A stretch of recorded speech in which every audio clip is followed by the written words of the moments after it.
Hello,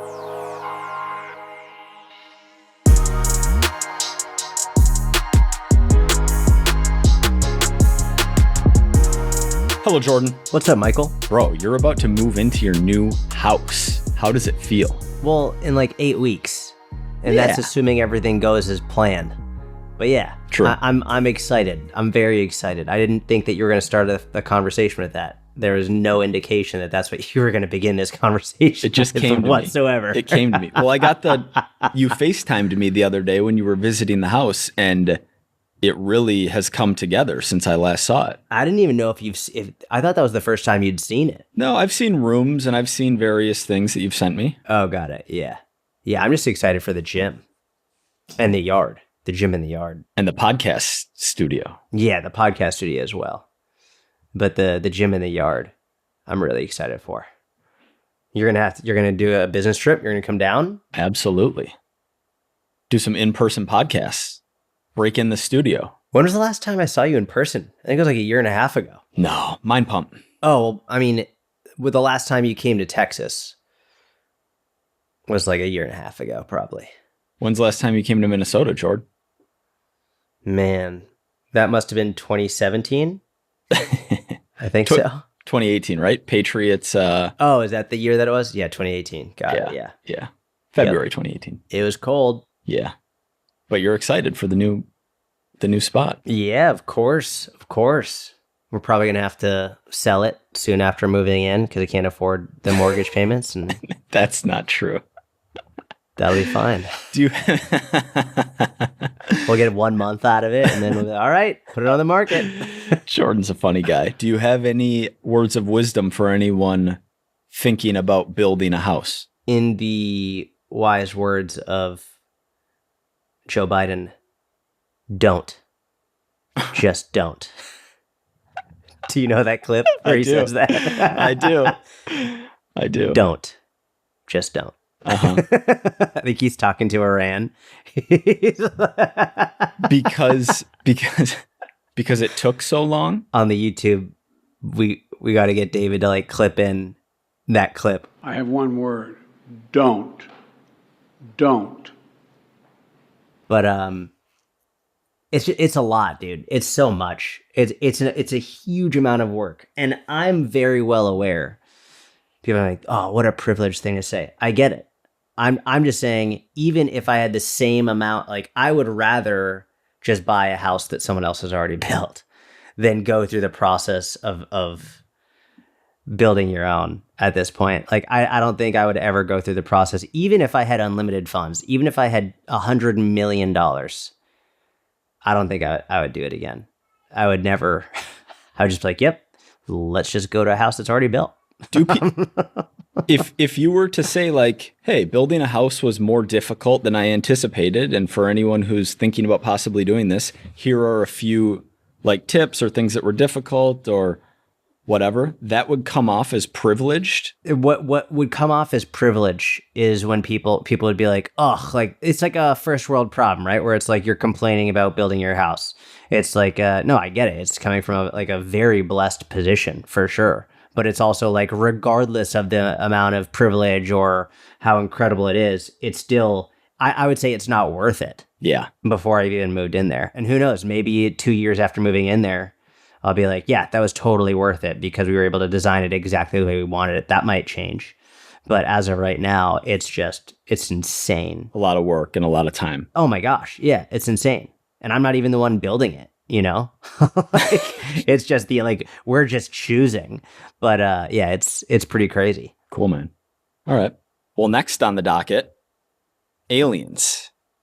What's going on with these drones? Oh, the drones. Got it. Well, drones in New Jersey / aliens. Do you have any hot takes? Yeah, I've got a very simple take. Let's hear it. Here's and I actually posted about this on my story the other day because people were asking me about it.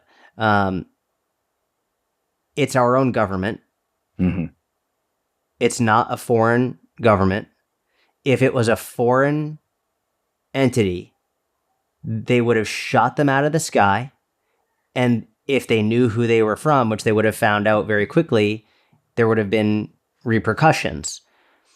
And there's something going on that they don't want people to panic about. That's it. That's what's, I guarantee it. And I had because I posted that, and there were a couple of people who were like, "What about the Chinese spy balloons?" I was like, "Yeah, they shot them down." There's like law enforcement agencies who are not being told why these things are happening are being told not to follow the drones explicitly. Like they're being told, don't follow them, don't shoot them, just let them do their thing, and just trust us. Everything's fine. We don't know what they are, but just trust us. Everything's fine. It's like, okay, so clearly very high level government agencies are running operations. The common one that I've heard is that they are either trying to find a nuclear bomb, or they're practicing, and they're like they're running practice operations to see if they can find stuff. That makes the most sense to me, is that either they are currently trying to find something that is a threat, or they're practicing trying to find things that are a threat. What do you think? I have no idea, to be honest. Do you know if they were moving in a way that looked like it defied physics as we know it? Or was that AI type? Like, I don't even know what I saw on some of the reels that I saw. I don't know what that would look like, because I feel like drones do that anyway. Drones can move in literally every direction and do everything in the air. Like, they can do anything in the air. It's pretty crazy. There was one eyewitness who was saying that it was literally the size of a school bus, which is something that we've never heard before in terms of drones being that big. We tend to think of something small. But realistically, I mean, drones are, in terms of modern warfare and technology, like we've already seen it in action. We've already seen them in action, and especially this past year in the Middle East. Drones have played a massive role in from that perspective, and they've been around for a while in the military, and they work wonders in terms of locating people, tracking people. They have drones that that have heat sensors, so like if you've got a drone tracking you, good luck trying to get away from it. Like it can go basically anywhere and everywhere. It can travel unbelievably fast, and if they want to find you, they're gonna be able to find you. So, but not to mention, like they have so many different technical capabilities far beyond whatever my knowledge is. But in terms of like modern warfare, I would imagine this is a test, because the military needs to be able to test these things, probably in urban environments, and probably in very public areas. And the only way they can do that is if they actually test it. So they're probably literally running these test operations, and someone higher up is just saying, don't tell them what it is, don't tell them anything, but just let them know it's fine.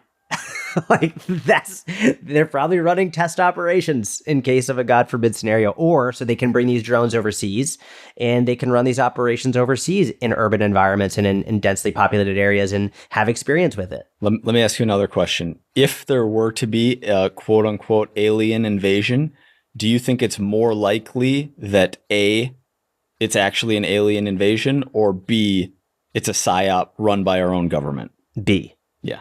Without question. Yeah. Yep. I mean, just running the odds. Yeah. Yeah. I think that's high on the list to look out for in the coming 3 to 10 years. The funny part is watching these government officials, whether it's the White House press secretary or head of the FBI, any of these people answer pointed questions about these things. Like, you can tell they're looking frustrated, because these are the spokesmen and women of these divisions, and they're getting all the questions, and you can see in their face and their body language and the words and their tone that they're like, I can't say, and I'm not being given any answers either, but all I can say is that it's okay, and we don't know who it is. Which is really funny if you think about it. Like, if this doesn't show you that our government will lie to us all the time, constantly. Yeah. And what do you think? Do you have any thoughts and that you want to contribute? No, I actually don't know anything about it, which is why I asked your opinion. Other than if and when the aliens, quote unquote, come, it's a PSYOP. Did you hear TikTok is more or less officially being banned on January 19th? No, I didn't. I just heard about it today. And then as soon as I heard about it, I started seeing it everywhere. Apparently it's been many years coming. Mm-hmm. But because they've been talking about it, but it looks like unless I don't know if it's the Supreme Court, I don't know which court, but some court would have to strike it down in order for it to not happen. But it looks like if it's officially going to be banned on January 19th. It's been so long since I looked into it, and I don't know the official reasons. I mean, from a business owner perspective, this is a great incentive to always diversify where your audience is, right? Mm-hmm. Different social media platforms, email, website, and not putting all your eggs in one basket, which is, something that all of the listeners have heard us talk about for years now. They've heard us talk about it, but there hasn't really been a large scale thing. I guess COVID is one of them, but like we've said for years to not build your house on someone else's lawn and to diversify because you never know what's going to happen. Mm-hmm. And this is the prime example of exactly what we've been talking about, where it's like when times are good, people just don't imagine that something bad like this could ever happen. That, oh no, everything's fine. They just don't imagine it.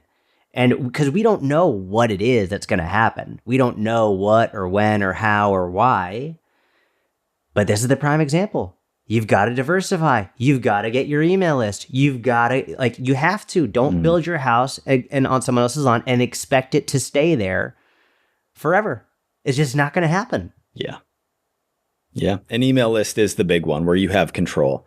If MailChimp shuts down, you move your list over to Aweber. If Aweber, you have options there. There's no taking your TikTok audience, every single Correct. follower you have there, and plopping them somewhere else and then having the ability to reach 40 to 60% of them on any given post like you can with an email. The Instagram algorithm is another example where it's like they can choose how many of your followers are going to see your posts. It's like, so you should have spent a long time getting them on your email list so that even if they aren't seeing your posts, you can still contact them.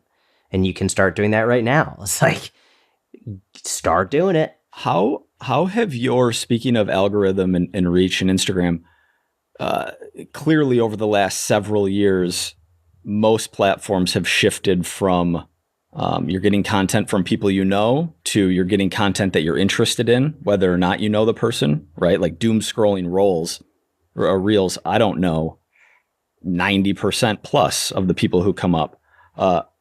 How have your story views been affected over the last 3 to 5 years? I would say the peaks of them are higher than they've ever been. The peaks. Okay. So when they get to the highest, they're the highest they've ever been, but that is very few and far between. So the peaks rarely ever get to a peak. The averages are probably about 20% lower. Okay. So the average is 20%. I will say before, I think the biggest thing is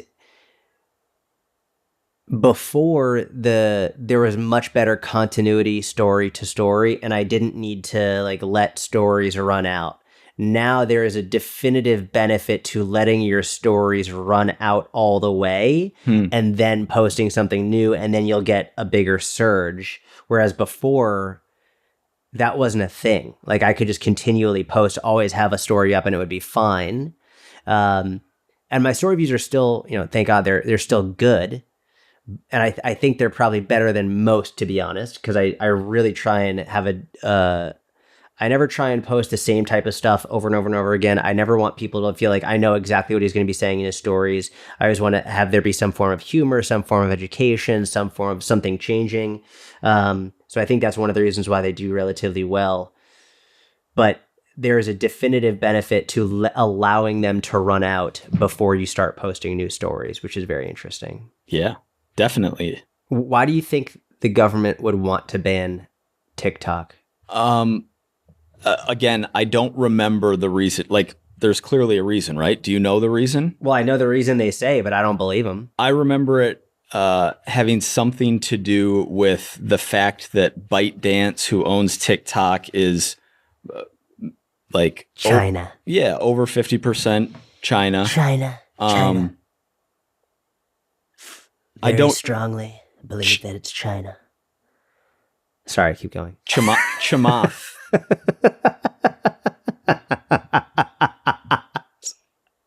Hey, what do you think of this? I'm just going to talk over you in a Trump accent. Chamath on the All In podcast talked about this. It had to have been at least a year ago in depth.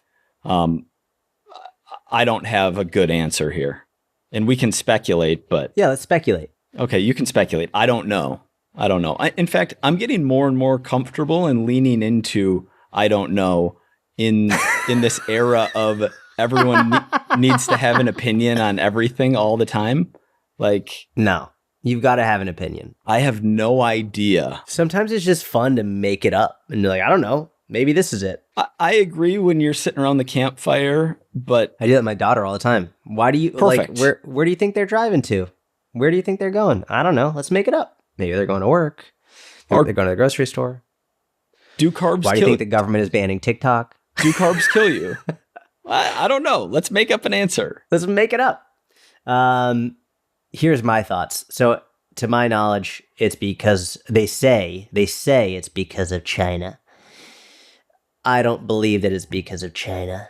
I think that they are using that as an excuse. And if I would imagine, realistically, almost everything that our government does, and it doesn't even necessarily our government, like we could even break it down to the individual level, but almost everything our government does is about money in some way, shape, or form. And they say, oh yeah, they have all your information and da-da-da-da. I'm like, they've had all your information. They've got everything. And I'm sure there are many other companies that we interact with and that they have our data from. Like, I don't think it's about our data at all in any way, shape, or form. I would imagine that there are behind the scenes, there are big tech lobbyists and people who are like, I would imagine there are people in government who have a lot of money invested in other social media platforms, and there's something to be gained from taking that competition out of the US market. Yeah, I think that's very likely. Do you know how many millions and millions of people are on this platform? And if we take that platform away, then they're going to go on another platform, and then we'll make way more money. Yeah. Facebook, Instagram, YouTube, all do better as a result. Yeah. 100%. Like, that to me makes the most sense. And I don't know, but I'm making it up and it makes sense to me. That makes sense. The other thing is you'll hear people say like, oh, in China, TikTok gives them, educational videos, engineering videos, all of these high quality videos to kids, whereas TikTok serves America more, I don't know, dumbed down content. I actually find TikTok to be more educational / high quality than my reels or my shorts. Like when I see people be like, oh my gosh, TikTok is the absolute worst, but then they'll scroll reels for 2 hours. They're basically the same thing. They do the same thing. Exactly. Yeah. You're doing the same thing. Yeah. Speaking of which, do you find a difference in the type of content you get between platforms? Very different. How so? So the two platforms that I'm on are Instagram and YouTube. I don't go on TikTok, but like Instagram, I'm trying to figure out like which type of content. You know what's funny? Instagram will show me stuff that I'm not interested in. Like pretty frequently, Instagram will show me stuff that I'm not interested in. If you go like even on my Explore feed, dude, I get fed stuff that is just without question just because I'm a dude. Like the almost pornography that will come onto my Explore on Instagram. Yes. Like and I'll go to my explore page. I'm like, what in the world is this doing on my explore page? Why is this here? There's no reason. I don't follow any of these people. I don't follow any content like this. I never interact with any content like this. As soon as this content comes up, I immediately scroll by. It's like, I would imagine it's content that's doing really well on the platform, and they're pushing it to just, I don't know. I'm not a woman, so maybe women get stuff like this, but I look at my wife's and she doesn't get anything like this. My wife's is all stuff, like more things that she tends to be interested in. YouTube knows me ridiculously well. Hang before we go to YouTube, is it fitness based almost porn, or is it just, does it have nothing to do with fitness? Sometimes it is. Like sometimes it's women stretching in ridiculously provocative clothing, and by the way, like I'm not talking about someone who's actually at the gym stretching. I mean, like they're wearing a thong and you can see the labia on either side, and they're stretching. Like I mean, essentially Actual porn. Yeah. I wonder if it has anything to do with the number of fitness accounts you follow. I would imagine that has something to do with it too, for sure. So yeah, there's a lot of stuff I'm recommended on Instagram that I'm just like, I really, it's funny. I can find myself scrolling on Instagram where I'm like, nope, much more. Whereas on YouTube, as soon as I open it, I'm like, oh, I want to watch that right now. And it's like a 20-minute video that I'll watch the whole thing of. Where as soon as I open it, I'm like, I definitely want to watch that. Whereas Instagram, I could scroll like 2, 3, 4, 5, 6 times before I find something that I'm interested in. Interesting. Do you find the same thing or no? I find both to be quite captivating, to be honest. Instagram is almost purely entertainment, whereas YouTube is a combination of entertainment and education. Maybe like 60-40 education on YouTube, whereas Instagram's like 90-10 entertainment to education. Yeah, just like funny, just like a lot of comedy. Yeah. Not even like stand up, just like that is like a funny type of a video. I mean, like the one I sent you a few that you watched this morning. The guy who gets approached by the girl in the gym, and then he just starts like stumbling over his words and just stops and walks away immediately. Yeah. That's exactly right. Or like the one that I sent you about like the guy who's like he's cashing $300. The guy behind the counter is like, crystal, what are you going to do with this? And the guy's like, buy crystal meth and hookers. Yeah. It's like, no, you can't say that on camera. Yes. Yeah. Really. Yeah. And just high quality videos. The one that you didn't actually watch, because I didn't realize you haven't seen Interstellar, but it's a play on the movie Interstellar, and the guy basically doom scrolls his entire life away, is incredible. Like unbelievably high quality content. You know what's interesting about that type of content though?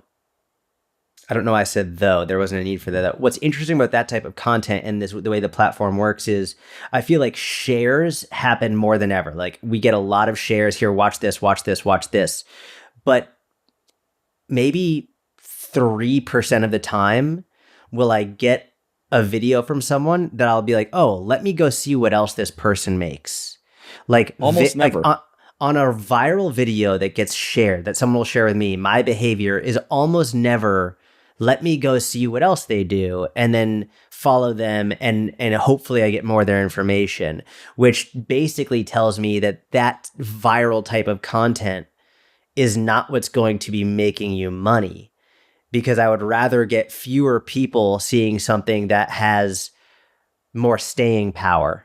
And I think people are falling into this trap of, well, this didn't get as many views, this didn't get as many likes. It's like, okay, that's true, and which I understand can be annoying, but maybe a video that was longer, that was more nuanced, that didn't get as many likes or views would have actually done better from a business perspective. Definitely in the fitness industry. Definitely in the coaching space. Absolutely.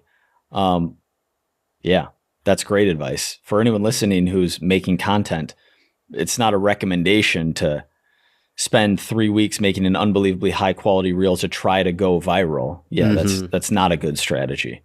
But from an entertainment and consumption and artistic point of view, I'm actually going to have David link the reel I'm talking about in the show notes, because for anyone who's seen Interstellar, it's amazing. Got it.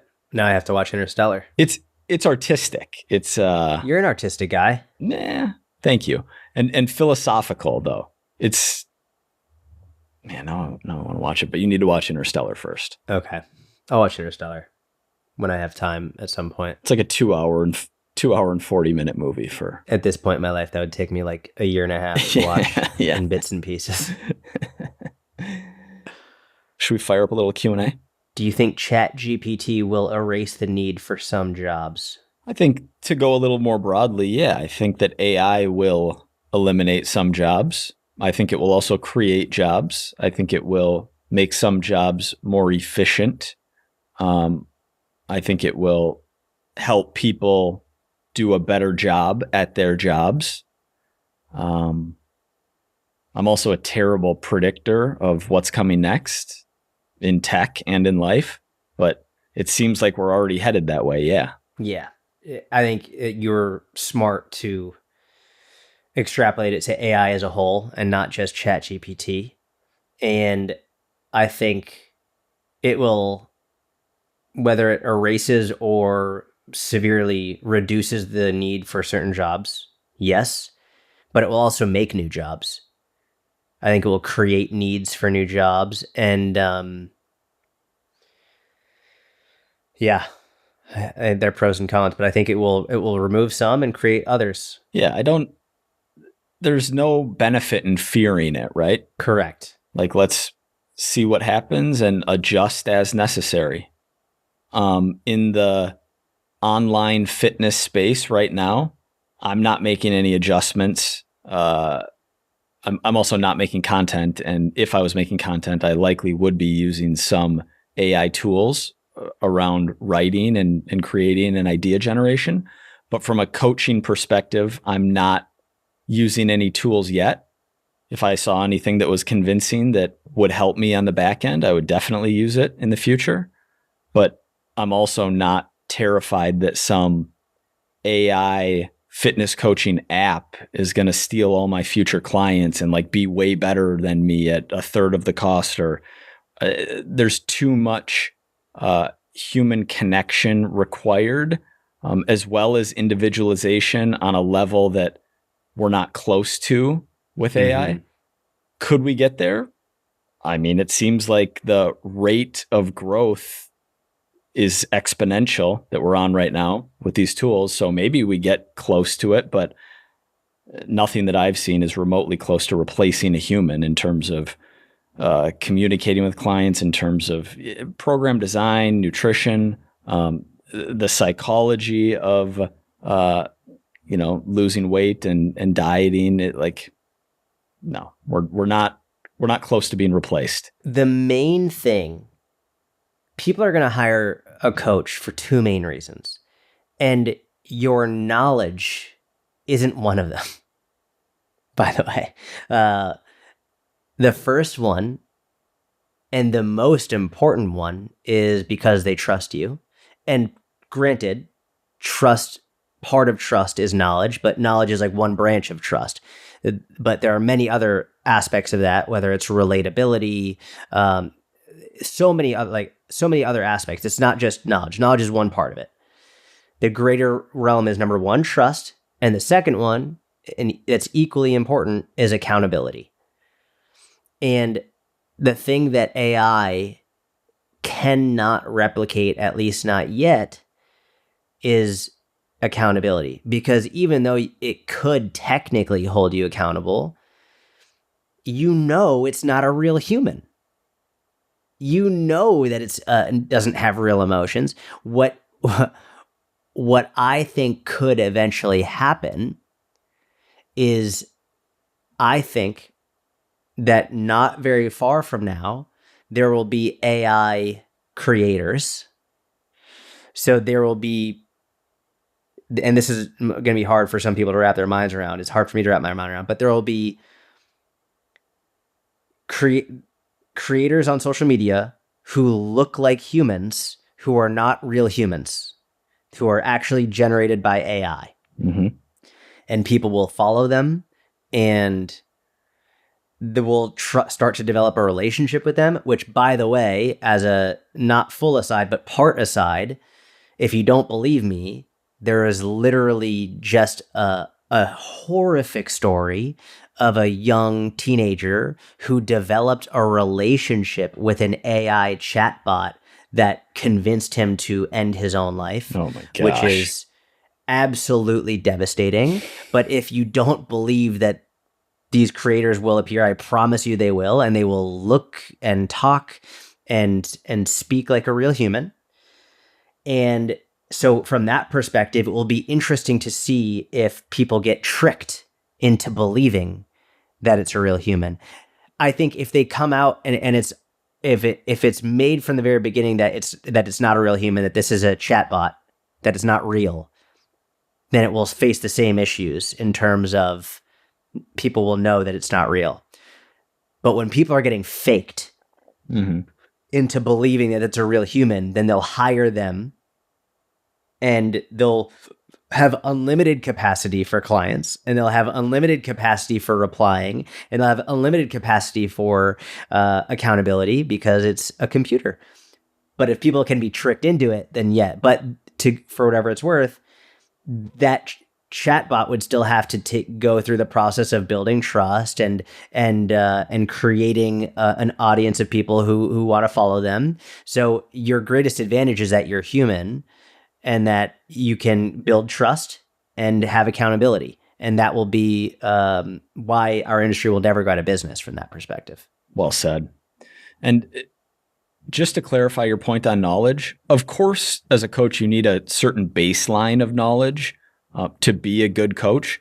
But what Jordan's saying is no one is hiring you because they think you're the absolute smartest person, right? There are many other things that are more important than what you know for why someone hires you to be their coach. Correct. Knowledge is an aspect of it, but also if it was purely knowledge, then they would just go to AI or they would go to Google.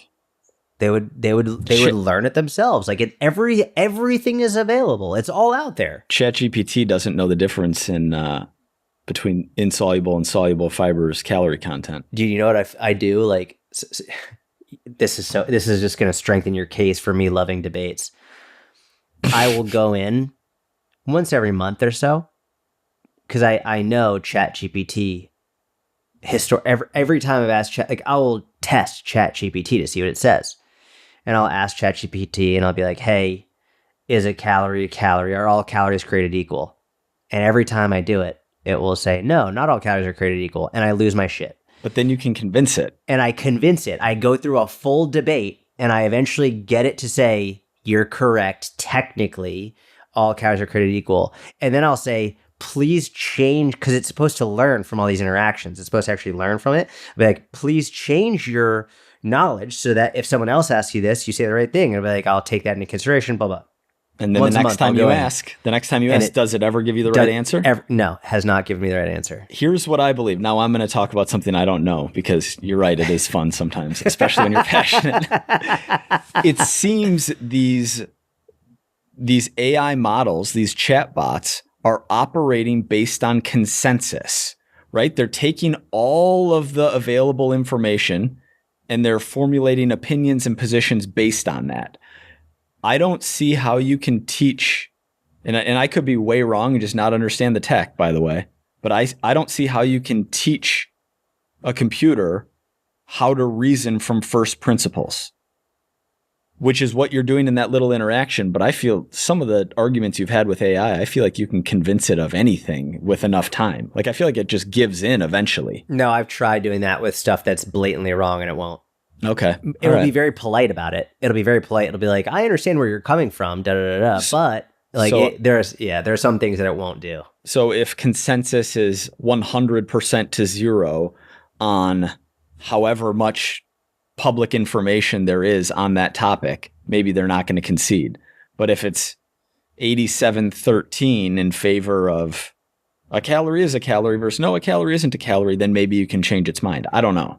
But we're getting a little in the weeds here. You're right that AIs have a lot of knowledge, even if they're not perfect, and which they're clearly not. I've also noticed it can be very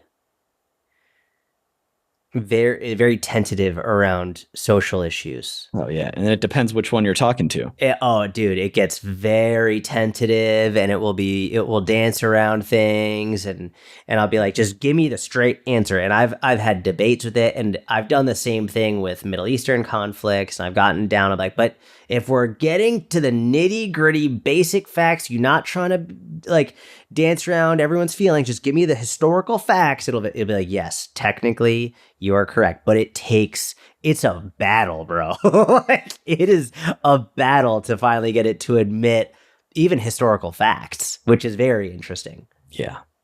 Yeah, it is. We're not there yet. On the subject of the fake person AI creator that looks like a person, talks like a person, you would potentially hire to be your coach. It seems like social media companies have begun to take steps to somehow verify whether or not it's an actual person or it's an AI. And clearly they haven't implemented that yet, to my knowledge.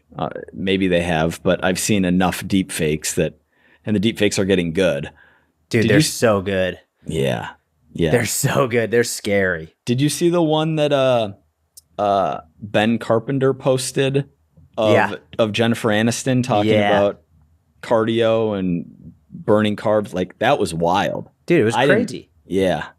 That was crazy. I didn't recognize that as fake when she was saying it. No. And they're only getting better. And that was really good. That's what's scary about it. So people way smarter than me are talking about social media companies using blockchain to verify that it's an actual person versus AI, yada, yada. But it seems like these companies will have to get there. Mm-hmm. Otherwise, it's going to be complete chaos. Complete chaos. Not to scare you, but otherwise, we're going into chaos. Well, no. Which is the incentive that these companies will need to figure out a solution. Yeah, hopefully. Unless they're behind the chaos and we're in a movie, you know? Yeah, but that's where free markets are amazing because someone will figure it out. Hopefully.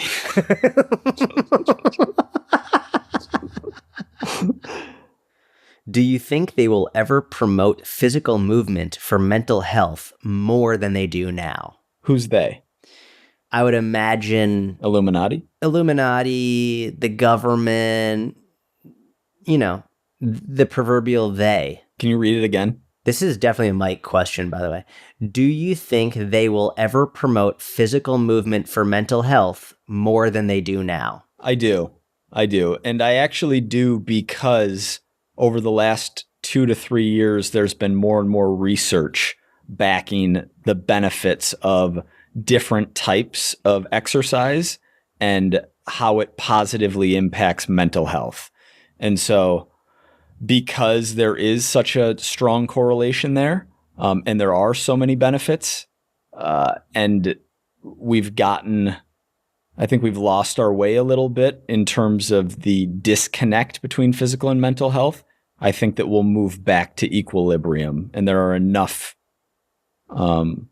voices now, right? There's no like, okay, big pharma is going to block the like TV and newspaper, the gatekeepers from talking about this so they can push more pills. Anyone has a platform now. And so truth rises to the top in that environment when the platforms are operating properly, which they are more now than they have been over the last several years. So yes, I do think that there will be. Who are you referring to as in they, the government? And I'm referring to just the public domain.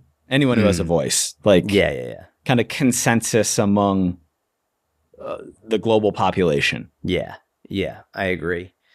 I agree. And even then, I think in terms of government officials, I think it depends who's there.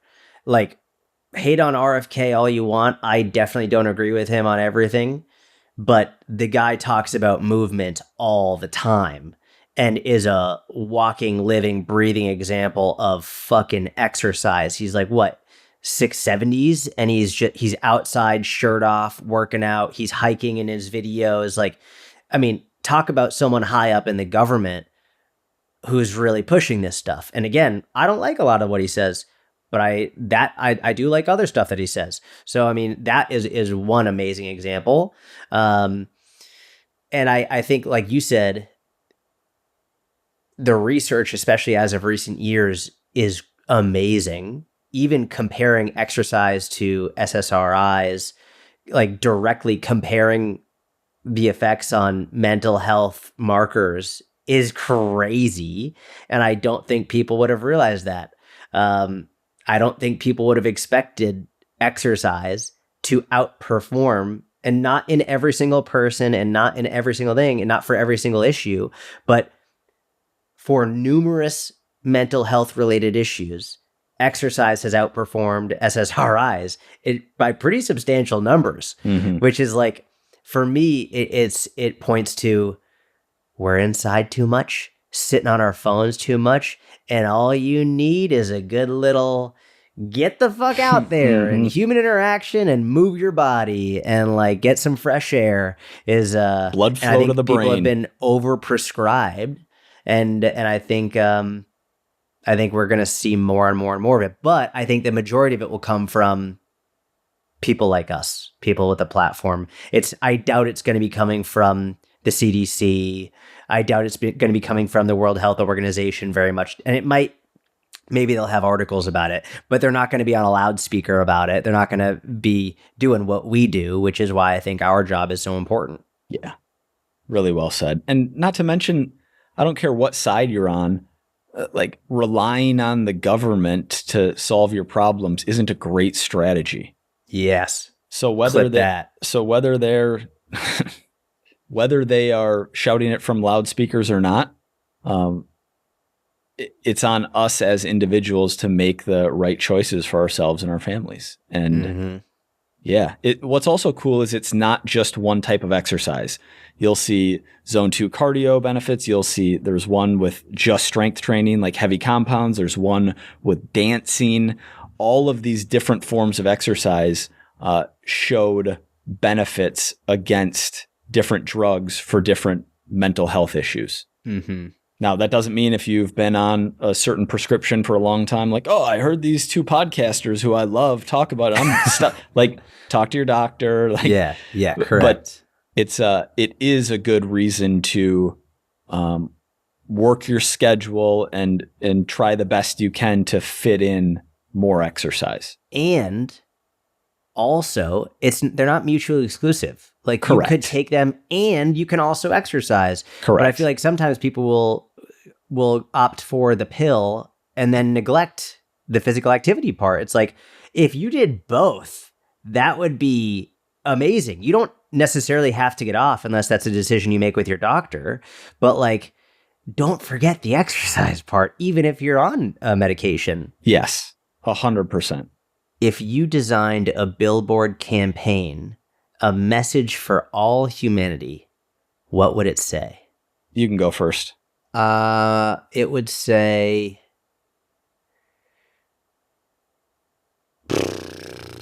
Jordan's going deep. Jordan's trying to have I'm not going deep. maximal impact. You know what's funny? I'm trying to have some level of humor with it while also something practical. Like, that's where my brain is. Like, what could I say that's practical, that's actually going to help people, and also somewhat humorous? And it's revolving something around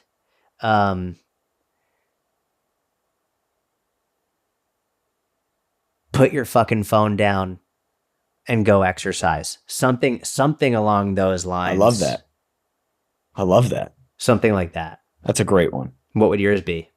Mine would say drink water. Oh, nice. Yeah. People would be like, what kind of billboard is that?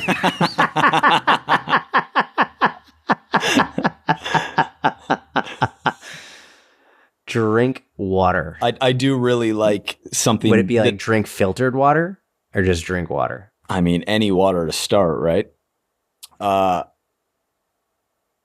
I think something, and you kind of put your phone down, which... I stole it? I didn't steal it. I used it. Yeah. I didn't know that you were going to say the same thing. Technically, Technically, it wasn't stolen. That's right. That's what you get when you tell me to go first. You run the risk of losing your option. Good thing I had one ready to go. Drink water. Do you think Moses was jacked? And yes, that's a real question from Harrison.honor. I think it was really hard to be jacked by current day standards back then. Yeah. Just correct. like the scarcity of calories and protein, and they had so many. A lack of progressive overload would probably be a major one. Yeah. It's not like and he just, was not like he was going through Egypt, like stopping at all the gyms along the way. Yeah. Yeah. Lean. I would imagine. Definitely lean. Yeah. He was not a glutton. Just trucking it through the desert, like a lot of steps. A lot of steps, dude. Yeah. Not jacked 40 by years presenting. of steps. Mentally jacked. Yeah. Oh, wow. I like that. Moses was mentally jacked. Yeah. I feel like that's a good title for the podcast, but instead we'll probably do something with TikTok. Do you think growth and comfort can coexist? No. Oh, wow. Just a straight blanket no. You can have both in your life at the same time, but it's kind of like building muscle and losing fat at the same time. Yes, you can do it over a 2-month window. It actually might even be more extreme than build muscle and lose fat, because I think growth requires discomfort. Mm-hmm. It actually might be similar to build muscle and lose fat, because early on you can grow and not have that much discomfort, because submaximal effort still builds muscle. Exactly. Yeah. And you can recomp way easier as a newbie. But you still have to push to go to the gym, which might be uncomfortable.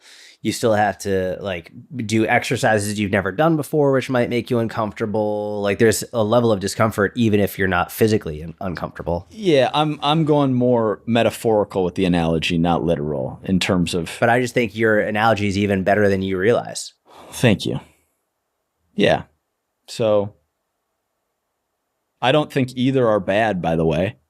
I think that it depends on the person, right? Some people you need to say, hey, go sit down by the campfire for 2 hours and put your phone down and just stare at the fire and have a couple beers and hang out and just chill. And for some people, you need to say, hey, put your phone down, get off the couch and go walk 30 minutes outside without your phone right now. Right? And then you have a spectrum of people. So some need more comfort, or some would benefit from more, I guess we would call it relaxation.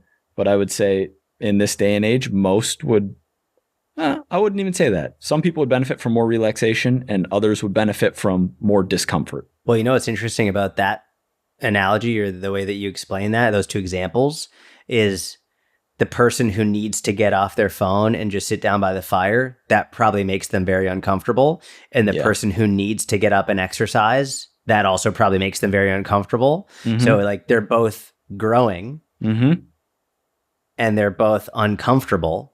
It's a good point. But you can't be improving and comfortable, I think, at the same time. Like with improvement comes discomfort. That doesn't mean all day, every day, you have to be uncomfortable. But when you're doing the action that requires growth, then there has to be discomfort. And this is where the phrase, get comfortable being uncomfortable. You can't actually be comfortable when you're in an uncomfortable situation, but you can get used to putting yourself in uncomfortable situations to the point where as soon as you feel the resistance, you just do it. You just do it. He's like, I feel do it. Okay, go, do it. Just go. Don't think, just go, do it. You get used to jumping into those uncomfortable situations. And then instead of letting that uncomfortableness or discomfort prevent you from doing it, you do it anyway and know you're going to be uncomfortable. Well said. Well said. That's a great place to wrap. We have a mentorship Q&A in 8 minutes. Thank you for listening. Hope you have a tremendous finish to your 2024. Merry Christmas. Happy Hanukkah. Happy holidays. Yeah. And to everyone in the mentorship, we'll see you on the live in 8 minutes. And to everyone listening, thank you so much. If you haven't left a 5-star review, please do. Have a wonderful week. We'll talk to you soon.